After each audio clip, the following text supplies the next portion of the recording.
안녕하십니까. 강사 이태원입니다. 또 저번 시간에 전 시간에 이어서 다시 또 강의를 시작하겠습니다. 철도사고 등의 분류 기준. 여러분들이 분류 기준은 이 표에 있는 건 좀 암기를 좀 잘 하셔야 될 것 같습니다. 가끔 여기는 문제에 잘 출제되는 경향이 있으니까 여러분들이 철도사고란 철도교통사고, 철도안전사고, 철도교통사고란 충돌사고, 탈선사고, 열차 화재사고, 기타 철도교통사고는 위험물사고, 건널목사고, 철도교통사상사고로 분류가 됩니다. 철도안전사고는 철도화재사고, 철도시설 파손사고, 기타 철도안전사고로 분류가 됩니다. 여러분들 앞에서 다 설명이 됐던 걸 표로 간단하게 보기 좋게 만들어 놓은 겁니다. 여러분들이 이 분류에 대해서는 꼭 암기를 해 주시기 바랍니다.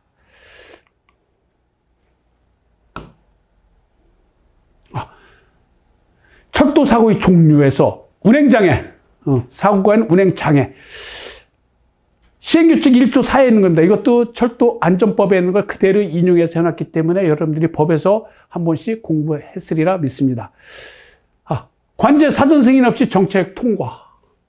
실제 정책 통과는 여러분들이 참 과연 정책 통과 있을 수 있을까 하는데 실제 빈번하게 가끔 발생하는 사고입니다. 장애입니다. 다음 운행지연. 운행지연은 기준은 고속열차, 전동열차는 20분 이상, 일반 여객열차 30분 이상, 화물열차, 기타 열차는 60분 이상을 기준으로 해서 열차 지연을 갖다 기준으로 합니다. 철도 사고 등의 발생 시 조치. 그럼 어떻게 조치해야 되느냐? 발생했을 때. 제일 먼저 인명의 구조와 보호에 가장 우선순위를 쓴다. 사람이 우선이다. 이런 말 많이 들어봤을 거예요. 하여튼 제일 먼저 인명구조와 보호에 가장 우선을 둬야 된다. 사상자가 발생할 경우에는 안전관리 체계나 비상대응 계획 절차에 의해서 처리해야 된다. 철도 차량 운행이 곤란한 경우, 철도 차량에 사고가 나서 장애가 나서 곤란한 경우는 어떻게 해야 된다? 대체 교통수단을 갖다 마련해 줘야 된다. 대체 교통수단이 뭐냐? 운행을 못하니까 버스를 갖다 대체 교통을 해서 버스 같은 걸 A역과 B역을 운행한다든가 운행을 못하면 대체 교통수단을 만들어줘야 된다. 신속한 연락체계를 구축하고 비상연락망으로 해서 신속한 연락체계를 구축하고 병발사고 예방을 해야 된다. 이 사고로 인해서 또 다른 사고가 나지 않게 예방에 만전을 기해야 된다. 철도사고 보고. 철도사고 보고에는 여러분들 보고가 어떻게 보면 기존 기관에서는 생명이라고도 할 수 있어요. 보고를 잘못하면 아무리 열심히 하고도 혼날 수가 있고 이런 겁니다. 그러니까 보고에는 즉시 보고할 사항이 있고 조사해서 좀 여유 있게 보고하는 것 두 가지 방법이 있습니다. 즉시 보고. 즉시 보고. 철도 운행에서 사상자가 많은 사고 등 대통령으로 정한 철도가 발생했을 때는 즉시 국토교통부 장관에게 다음 이러한 사항을 해가지고 보고를 해야 된다. 사고 발생 일시 및 몇 월 며칠 어디서 발생했느냐? 사상자 피해 몇 명의 사상자가 발생했냐? 사고 발생 경우 왜 났느냐? 사고 수순 복구 계획까지 해서 즉시 보고를 국토교통부 장관한테 보고를 해야 된다. 보고 방법. 그럼 즉시 보고는 어떤 식으로 보고를 해야 되냐? 즉시 보고는 계통에 따라 전화, 통신수단을 이용해서 해야 된다. 여러분들이 통신수단. 통신수단이면 전화도 있고 SNS도 있고 팩스도 있고 여러 가지 방법을 해서 어디다 해야 되느냐? 일과 시간에는 국토교통부 관련과, 철도정책과 아니면 항공철도사고조사위원회에다 해야 되고 근무시간 외에 이렇게 18시 후 공휴일이나 토요일 같은 경우 이럴 때는 당직실로 보고를 하면 된다. 즉시 보고는 사고가 발생하고 얼마 이내에 해야 된다? 30분. 30분 이내에 해야 된다. 실제 30분이지만 그 전에 언론이나 나오기 전에 보고하는 게 즉시 보고라고 생각하면 됩니다. 즉시 보고를 접수한 때는 지체 없이 관련 부서는 항공철도사고조사위원회에 그 사실을 통보해 줘야 된다. 철도 운영자 등은 사장, 사고보고, 철도사고 조사에 보고지시면서 국토교통부 장관에게 보고를 해야 된다. 또 즉시 보고서는 해도 종결보고 끝났을 때, 사고가 마무리됐을 때, 종결보고는 철도 안전 종합 관리 시스템을 일단 보고할 수 있다. 철도 운영자 등은 일항의 즉습을 신속하게 할 수 있도록 비상 연락망을 비치해야 된다. 근데 비상 연락망은 어디고 제대로 사고가 났을 때는 제대로 비치하고 있습니다. 국토부 장관에게 즉시 보고할 사고, 어떤 사고를 즉시 보고를 해야 되느냐. 요 네 가지입니다, 여러분들. 열차 충돌이나 탈선 사고. 그리고 철도 차량이나 열차에 화재가 발생, 열차를 운행 중지시킨 사고. 그러니까 철도 차량이나 화재가 발생한 상황이라 그걸로 인하여 운행을 중지된 사고. 이건 즉시 보고해야 된다. 또 철도 차량이나 열차의 운행과 관련하여, 꼭 운행과 관련하여 된다. 3명 이상 사상자가 발생한 경우. 또 철도 차량이나 열차의 운행과 관련하여 5천만 원에서 재산 피해가 발생한 경우. 그러니까 3명 이상 사상자나 5천만 원 이상의 재산 피해가 발생할 때는 국토교통부 장관에게 즉시 보고를 해야 된다. 조사보고. 지금까지 즉시보고였고 조사보고. 조사보고는 좀 즉시보고보다는 여유가 있다. 사고가 큰 사고가 아니다. 즉시보고보다는. 그렇게 생각하면 여러분들이 이해하기가 쉬울 것 같습니다. 즉시보고에는 초기보고, 중간보고, 종결보고로 나눠서 보고를 합니다. 초기보고는 사고 발생 현황 등, 중간보고는 사고, 수습, 복구 상황, 종결보고, 사고, 수습, 복구, 결과, 대책까지 마련해서 보고하는 게 종결보고입니다.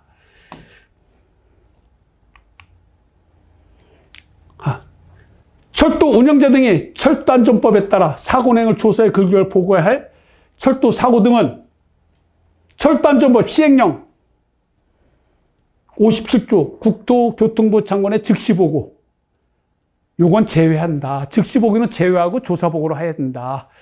철도 운행자는 조사보고 대상 가운데 다음과 같고요. 초기보고. 초기보고는 여러분들이 조사보고에는 초기보고, 중간보고, 종결보고가 있다고 했습니다. 초기보고는 발생한 후 신고, 사고가 발생, 신고에 의해서 여객이 공중에 사고를 발생, 신고로 인해서 할 수 있는 게 있어요. 뭐가 있느냐? 승강장에서 사람이 발이 빠졌다든가 넘어졌다든가 기관사가 알 수가 없어요. 승무원들이, 직원들이 신고했을 때. 접수 언제? 1시간 이내에 보고를 해라.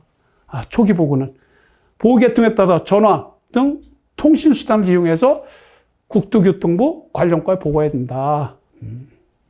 철도안전법 50일 때는 사고를 제외한 철도사고, 철도 준사고, 그건 조사보고를 해야 된다.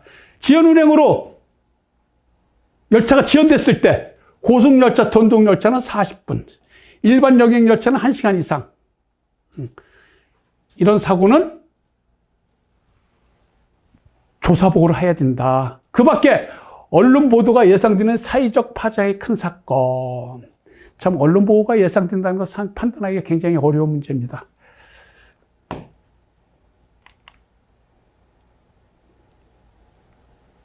위에 4개 외에 조사보고 대상이 되는 발생한 후 72시간. 접수한 후 72시간 내에 법에 따라, 보호 계통에 따라 국토교통부 관련과에 보고를 해야 된다.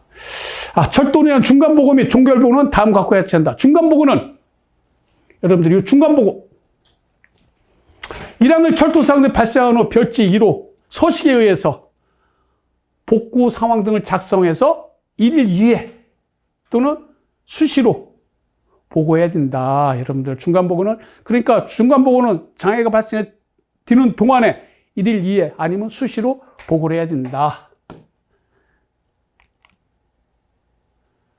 종결보고는, 여러분들 종결보고, 종결보고는 다 끝났을 때 임시복구 포함해서 어떻게 해야 되느냐? 정상 운행을 하는 시점을 기준으로 다음 달, 그 다음 달 15일 이전에 보고를 해야 된다. 어떤 내용을 했어야 된다? 종결보고는 조사 경위, 철도 사고와 관련해 확인된 사실, 원인 분석, 그리고 철도 대책, 앞으로 이 대책, 또 다른 재발 방지까지 넣어가지고 대책을 갖다 해서 보고를 해야 된다. 재난이 발생한 경우에는 재난 및 안전관리 기본법, 법에 따라서 재난 상황 보고서를 작성해서 보고해야 된다. 초기 보고 및 종결 보고는 철도 안전 정보 관리 시스템에 통화해도 할 수가 있다.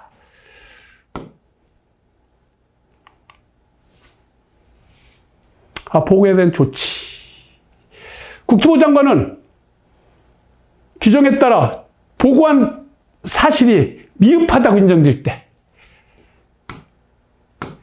보고가 미흡하다고 인정될 때 당해 내용을 조사할 것을 철도안전감독관 등 전문가에게 다시 조사토록 할 수가 있다. 여러분, 국토부 장관은 규정에 의해서 철도 운영에 보고한 내용이 철도 사고 재발을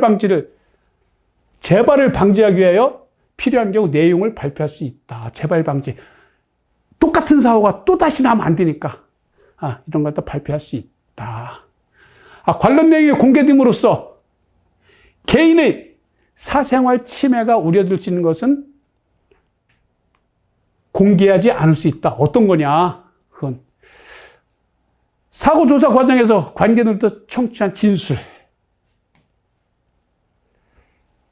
열차 운행과 관련된 자들 사이에 행하였던 통신 기록, 또 철도 사고 등과 관련된 자들에 의해 의학적인 정보나 사생활 정보, 그리고 열차 운전실의 음성 자료, 기록물과 그 번역물, 열차 운전실의 음성 자료, 열차 무선이나 통신 자료, 기록물과 그 번역물, 열차 운행할 기록 장치 등의 정보와 정보에 대한 분석 및 제시 등 의견, 그리고 철도사와 관련된 영상 기록물들은 여러분들이 공개하지 않을 수 있다.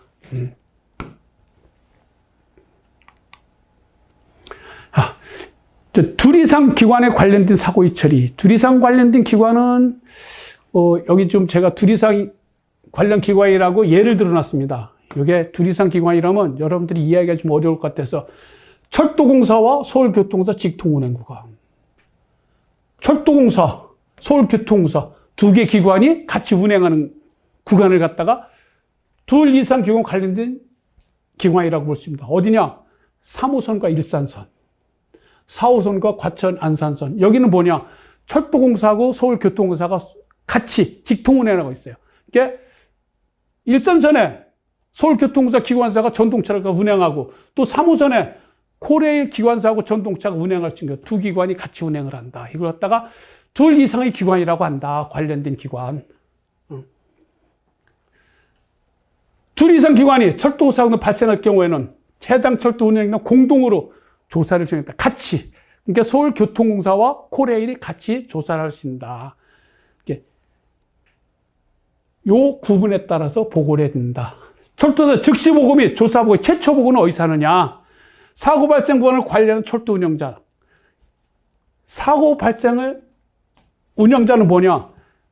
코레일 구간에, 일산선에 서울교통사 기관사가 전동차가 고장이 났다, 사고가 났다. 그래도 어디서 운영을 하냐? 일산선, 코레일에서 한다. 이렇게 초기 보고는 코레일에서 해야 된다. 이런 뜻입니다. 그리고 보고 기한 이전에 사고 원인이 명확하게 밝혀진 경우, 이전에 명확하게 누구 잘못이다 명확하게 밝혀진 경우에는 해당 철도 차량 운영자, 이게 3호선 기관사가 서울교통사 기관사가 일산세가 사고 났다. 초기 보고는 코레일사지만 차량 고장이 명확하다 할 적에는 운영기관 서울교통공사에서 보고해야 된다. 그러니까 보고 기한일 이전에 사고 원인이 명확하게 밝히지 않은 경우, 명확하게 누구 잘못이라는 게 밝혀지지 않은 경우를 말씀하십니다. 모든 철도 차량 운영자 및 철도에서 같이 공동으로 모든 사람이 같이 해야 된다. 비상대응 훈련. 여러분들 비상대응 훈련이란 말은 많이 들어봤을 겁니다. 일반 그 사회에서도. 이게 지금 훈련을 재난훈련이라든가 아니면 지금 많이 예방을 위해서 아니면 사고가 났을 때 대처하기 위해서 훈련을 굉장히 많이 하고 있어요. 철도 운영자는 철도에서 화재, 폭발, 열차 탈선 등 비상사태에 대비하기 위해서 표준 운영 절차 및 비상대응 훈련에 포함된 비상대응 복구 체계를 구축해야 된다. 아주 구축이 잘 돼 있어. 우리나라처럼 어떻게 보면 잘 돼 있는 데도 없을 것 같아요. 안전에 대해서. 국가 차원의 종합적인 대처가 필요한 사고에 대한 고속철도 대형사고 위기 매뉴얼에 따른다. 또 지하철 대형사고, 풍수해, 지진, 테러 등에 의한 사고를 국가 차원의 종합적인 대처가 필요한 경우에는 관련 위기 매뉴얼을 적용한다. 개요니까 여러분들이 간단하게 한번 읽어보시기 바랍니다. 어떻게 보면 용어의 정의는 어디 가나 이렇게 다 있어요. 이렇게 여러분들 용어의 정의에서는 이걸 알아야 다음 페이지 가서 여러분들 공부하는데 쉽기 때문에 좀 알아야 될 것 같습니다. 철도 비상사태. 비상사태를 하면 큰 사고요 말하자면 비상사태가 발생했다면 열차 운행이 중단되거나 중대한 사고 발생으로 인적 물적 폐가 상황 또는 위험 구간 등 장시간 열차가 정차하는 경우 이걸 갖다가 철도 비상사태라고 한다. 비상대응이란 비상사태가 발생했을 때 열차의 조속한 정상 운행과 인적 물적 피해를 최소화하기는 활동한다. 그걸 비상대응이라고 한다. 비상대응 매뉴얼이란 비상대응 사태가 발생할 것으로 가정하여 보고부터 수습까지 세부적인 내용을 기록한 것. 매뉴얼이 뒤에 가면 비상대응 매뉴얼에 대해서 자세히 나오는 게 그때 가서 또 자세히 설명하기로 하겠습니다. 고속철도 지하철 대형사고 현장 행동 매뉴얼, 비상대응 계획, 현장 조치 매뉴얼 등이 있다. 고속철도 지하철 대형사고 현장 조치 행동 매뉴얼이란 뭐냐? 고속철도 지하철 대형사고 위기 대응 실무 매뉴얼에 따라 고속철도 및 지하철 대형사고 발생 시 세부 절차를 갖다 규정한 문서이다. 어떻게 보면 지금 매뉴얼을 옛날에는 그렇지 않았는데 규정이나 법과 똑같이 동일시하기 때문에 매뉴얼을 여러분들 현장에서는 제대로 알고 지켜야 된다. 현장 조치 매뉴얼. 실제 현장에서 현장에서 기관사면 기관사, 신호면 신호, 차량이면 차량, 현장에서 실제 적용하고 시행할 문서이다. 그게 현장 조치 매뉴얼이다.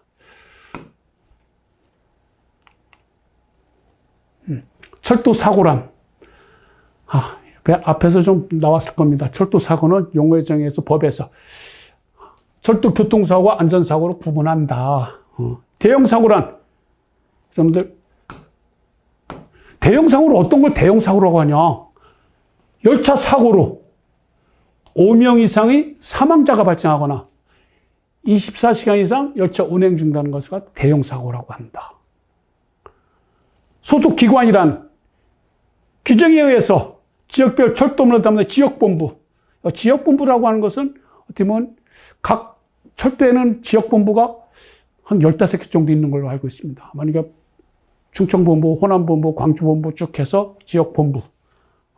본섬을 지원하는 부속기관, 이런 건 제외한다. 그리고 그 소속 기관장을 소속기관장이라고 부른다. 소속이란 현업이나 사업소를 말하며 소속이 장을 소속장, 현업, 승무사업소, 차량사업소. 갖다가 소속이라고 한다. 그 장을 소속장이라고 한다. 비상대응 유한 기관이라 하면 비상사태가 발생할 때 비상대응 활동 협력하고 지원하는 기관. 즉, 소방서, 지방자치단체, 중앙행정기관, 지방자치단체, 소방서, 경찰서, 의료기관, 협력업체 등을 모든 걸 총괄해서 유관기관이라고 한다. 비상대응 연습훈련. 비상대응 연습훈련은 여러분들이 아마 일반에서도 많이 훈련한다 소리를 많이 들었을 겁니다. 언론에서도. 지금 철도 같은 데도 훈련을 상당히 많이 하고 있어요. 비상사태 발생에 대비하여 능력을 함양과 유관기관의 협력체계를 강화하기 위해서 실시하는 종합훈련을 말한다. 이게 다 비상대응 연습훈련이라고 한다. 위기관리 기본 방향. 철도 운행 관련 사고 예방 활동, 안전관리 활동 등으로 대형 사고,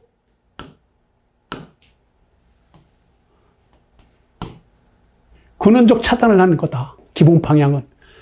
인명 및 재산 피해를 최소화시킨다. 또 수습 복구를 통해서 정상 체제 및 조기 복원을 하기 위해서 기본 방향이다. 비상대응 매뉴얼. 여러분들이 좀 가끔 보면 초기에 말씀드렸잖아요. P자 쓴 게 있을 겁니다. 이 P자. P자는 요 부분에서는 전에 문제에 출제되었다는 것을 표시해 주는 여러분들이 한 번 더 피자 쓴 데는 다른 분야, 다른 데보다는 한 번 더 볼 수 있는 이런 기회를 가졌으면 좋겠습니다. 비상대응 매뉴얼이 뭐냐? 대형 사고 발생이 철저해서 효과적으로 대응하기 위한 것이다. 그리고 체계적으로 작성하여 인적 물적 피해를 최소화할 수 있는 정비된 지침서다. 이렇게 비상대응의 지침서다. 그 매뉴얼에는 위기관리 표준 매뉴얼, 위기대응 실무 매뉴얼, 실무기관 매뉴얼, 현장 조치 매뉴얼 4가지로 구분이 되고 있습니다. 위기관리 표준 매뉴얼은 정부 차원, 이렇게 모든 매뉴얼에 기준이 되는 거예요, 말하자면. 국가적인 유형별로 제공하는 매뉴얼로 부처, 기관별 위기 대응 실무 매뉴얼 작성 기준이 되는 매뉴얼이다. 그 다음, 위기 대응 실무 매뉴얼은 요 표준 매뉴얼을 갖다가 규정된 역할에 따라 조치사항 및 절차가 되는 매뉴얼이다. 여기서 보면 여러분들이 위기관리 표준 매뉴얼은 기준이 되는 매뉴얼이라고 보고, 위기대응 매뉴얼은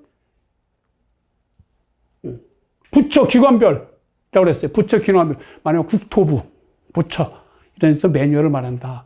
실무기관 매뉴얼은 운영기관, 코레일 아니면 서울교통공사 이런 데서 쓰는 소관 매뉴얼이다. 현장조치 매뉴얼은 위기 현장에서 직접 수행하는 기관사나 차량이나 검수원이나 모든 분이 알아야 되는 지침서, 구체적으로 정한 매뉴얼을 갖다가 현장에서 현장 조치 매뉴얼이라고 합니다. 근데 여러분들이 이렇게 출제 경향을 보면 표준 대응 이거 좀 잘 알아두십니다. 그 용어만 살짝 바꾼 경우도 있으니까 여러분들이 좀 정확히 알기 바랍니다.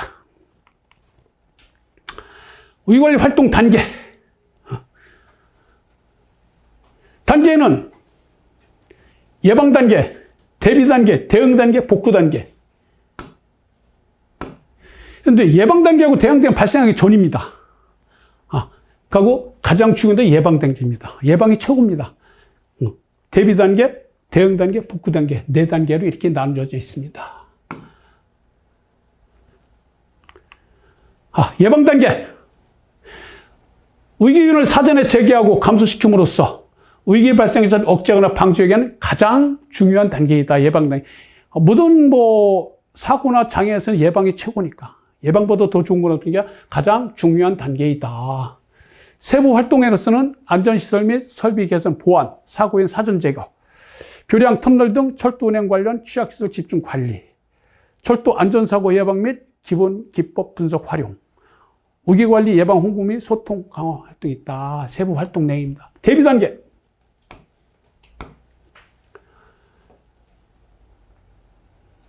사고가 났을 때를 대비하기 위해서 준비하는 그 기간입니다. 위기 대응 능력을 제고시키고 즉각적인 대응을 할 수 있도록 태세를 강화한 일련의 활동이다. 긴급구조 군환체계, 사고 대비 인력 장비 동원 태세 구축, 협조체계 구축, 홍보 및 활동 강화. 대비 단계에서는 각종 훈련이나 교육을 참 많이 시키고 있습니다. 대응 단계. 대응 단계하고 복구 단계는 사고가 발생한 후 얼만큼 신속하게 대응하느냐, 어떻게 신속하게 복구를 하느냐, 여기에 대해서 나온 겁니다. 위기 발생 시 신속하게 대처함으로써 추가적인 위기 발생 확대 가능성을 감소시키는 일련의 활동이다. 세부 활동은 신속한 상황 보고, 전파 및 유관경 협조 체계 유지, 초동 조치, 긴급 구조 활동, 초동 조치 가장 중요해요. 복구 단계. 이전의 상태로 복구시키는 단계입니다. 열차를 정상 운행시킬 수 있는 단계. 그래서 이전의 상태로 회복시키고 개선하고 재발 방지하며 위기관리 능력을 일련의 활동이다. 세부 활동 내용으로서는 복구반 구성, 피해 복구 체계 가동, 사고 원인 조사 및 재발 방지 대책 강구. 재발 방지라는 것은 똑같은 사고가 또 나면 안 된다는 거예요. 이렇게 이런 것 갖다 재발 방지하도록 이런 사고를 갖다 교육시키고 훈련함으로써 방지하는 거다. 사상사 처리 및 장려 등에 대한 지원 대책 강구, 복구 진행 상황 보도 홍보. 이것이 여러분들 복구 단계. 그러니까